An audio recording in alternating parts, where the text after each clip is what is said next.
was just after 9 this morning when the 911 calls started pouring in. 911 emergency. There's a gentleman out on the corner of that motel, and he's sitting there with a rifle in his hand, pointing it towards the freeway. He's pointing it at one of the billboards. I don't know what's going on. He's got a rifle. Those calls prompted APD to swarm the area around the Motel 6 by the Big I.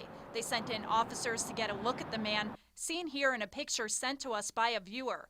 Other officers closed down the surrounding streets, and SWAT teams and air support were put on standby.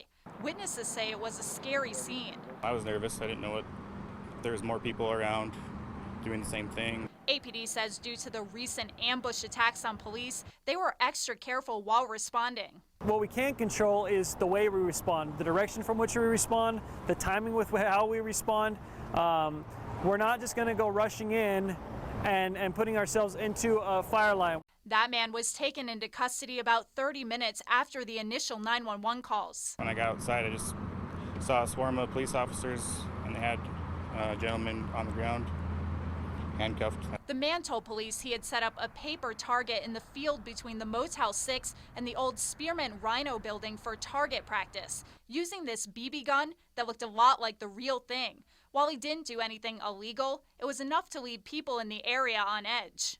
Pretty uncomfortable, yeah. It's the first time I've seen anything like that.